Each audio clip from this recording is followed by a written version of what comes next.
আপনি মামলায় জর্জরিত হয়ে গেছেন। একদম পরিপূর্ণ মামলায় পড়ে গেছেন।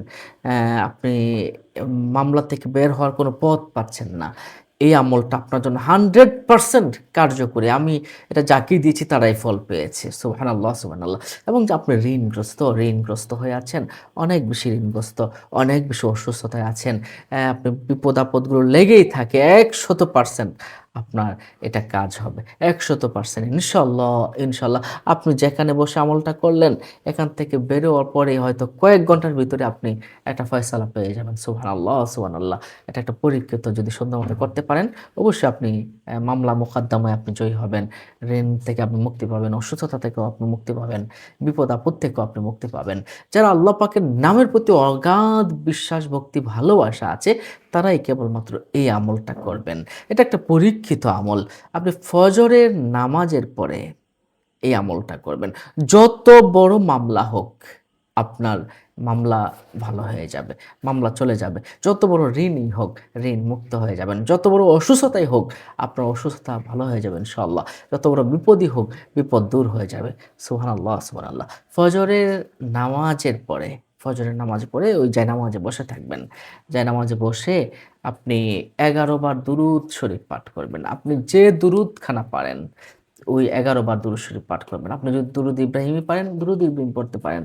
অথবা আপনি যদি অন্যান্য দুরূদ পারেন, সে দুরূদও পড়তে পারেন। অথবা সাল্লাল্লাহু আলাইহি ওয়া আলিহি ওয়াসাল্লাম এই ছোট্ট দুরূদ পড়তে পারেন। অথবা আল্লাহুম্মা সাল্লি আলা মুহাম্মাদ ওয়া আলা আলি মুহাম্মাদ। এই দুরূদখানা আপনি পড়তে পারেন। আপনি যে দুরূদ পারেন এটা কতবার পড়বেন? ১১ বার পাঠ করবেন। ১১ বার পাঠ করবেন দুরূদ শরীফ। তারপরে ১,০০০ বার, ১,০০০ বার ইয়া আজিজু, ইয়া আজিজু ১,০০০ বার পাঠ করবেন। এই শব্দটা ১,০০০ বার কি পড়বেন? ইয়া আজিজু ১,০০০ বার পড়বেন। আল্লাহ পাক রব্বুল আলামিনের এই নামটা ১,০০০ বার পড়বেন। এরপরে আপনি দুরূদ শরীফ পাঠ করবেন ১১ বার। আল্লাহর কাছে দোয়া করবেন, চোখের পানিগুলো ছেড়ে দিয়ে, "আল্লাহ, আমি ঋণগ্রস্ত। আমার ঋণটা ভালো করে ঋণ থেকে মুক্তি দাও।